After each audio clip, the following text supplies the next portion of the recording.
En 1987, création d'Arachim avec à sa tête le Rav Claude Lemel. Arachim, les séminaires de découverte du judaïsme ouverts à toutes et à tous sans aucun préalable d'engagement religieux, un succès qui va en grandissant, des activités multiples qui amènent bon nombre de juifs jeunes et moins jeunes à redécouvrir leur héritage et à le vivre au quotidien de manière épanouie. Évolution, changement, et nous nous retrouvons en l'an 2000 avec la création de l'association Lève. Lève, son nom est déjà un programme, le cœur, faire les choses au cœur et avec du cœur. Judaïsme authentique, une véritable ouverture et partager le savoir que les conférenciers, que les enseignants ont eu le privilège d'apprendre lorsqu'ils étaient dans le monde de l'étude.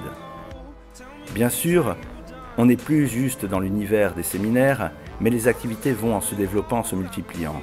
Il y a des cours, des conférences, des soirées sur des péniches. Très rapidement, nous sommes rejoints par Rav Eli Ebidia. Ce développement va, et brusquement nous prenons conscience qu'il y a de nouveaux besoins. En 2003, la maison de la famille est créée. Tout d'abord des écoles de parents. Des dizaines, puis par la suite des centaines de parents qui viennent très régulièrement écouter des cours et des conférences et débattre sur toutes les problématiques d'éducation auxquelles on peut être confronté au quotidien. Il y a une ligne d'écoute, puis une seconde ligne d'écoute qui sont ouvertes, des consultations à soutien, et la maison de la famille commence à voguer et remplir véritablement sa mission.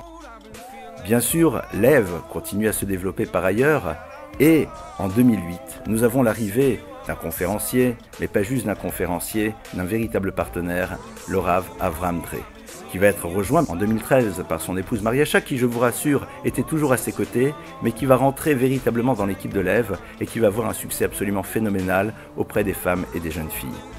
Nous allons nous retrouver par la suite face à un nouveau défi, la Aliyah. En effet, bon nombre de juifs français se retrouvent en Israël.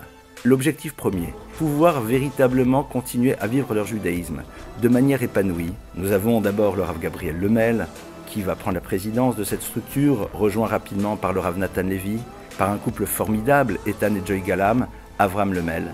Et là, nous avons donc maintenant Lève Israël présent dans de nombreuses villes.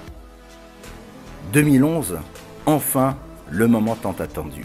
Raphaël Gottferstein nous rejoint. Raphaël, qui a fait ses preuves déjà par ailleurs, va créer la branche jeunesse de Lève qui va s'appeler tout simplement La Relève.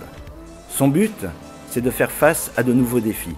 Comment mobiliser la jeunesse juive autour de valeurs trimillénaires et faire en telle sorte que celles-ci soient bien vécues au quotidien. Réunir tous les jeunes juifs, quelles que soient leurs origines, leur niveau social, leurs pratiques religieuses, pour vivre un judaïsme ouvert, non culpabilisant, sans contrainte, mais dans lequel on se retrouve avec une véritable relation sociale authentique.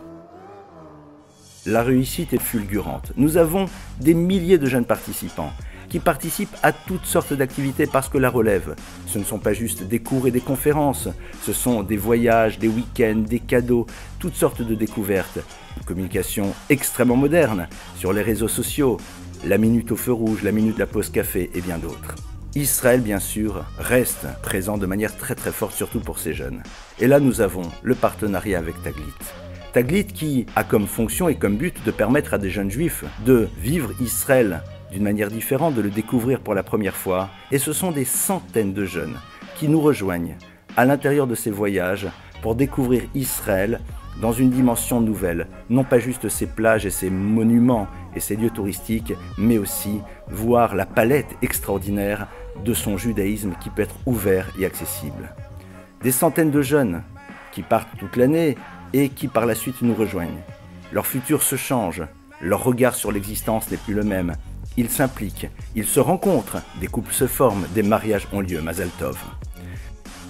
On a aussi autre chose, Commando Mitzvah. Il ne faut pas juste penser, il faut agir. Eh bien, Commando Mitzvah, ce sont des dizaines et des dizaines de jeunes qui sont prêts à relever le défi, d'une aide à l'autre, quelles que soient les circonstances, quels que soient les cadres.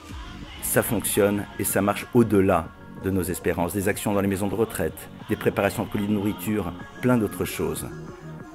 Bien sûr, nous ne pouvons pas être juste tournés vers nous-mêmes. C'est la raison pour laquelle une co-organisation et une participation, une marche pour le Kenya, lorsque malheureusement les attentats sanglants vont faire des morts, car en effet, nos jeunes ont besoin de savoir qu'être juif engagé, c'est être solidaire de la totalité de l'humanité. Et puis, Lève ne s'arrête pas, il faut encore des encadrants. Et nous avons là maintenant Esther Bocara qui arrive à l'organisation, et Xenia qui arrive non seulement pour organiser mais aussi pour encadrer et pour transmettre. Et nous avons un développement de plus en plus fort de cette relève. Aujourd'hui, l'Ève va devenir avec vous une seule entité avec une seule identité. L'Ève, l'Ève Israël, relève l'Ève Famille et aussi l'Ève Digital, cette présence sur le net qui est incontournable. L'Ève, c'est aussi une équipe sur tous les terrains, avec un cœur toujours plus grand, une flamme toujours plus haute, une flamme qui éclaire toujours plus loin. L'Ève, c'est un seul rêve. Révélez-vous.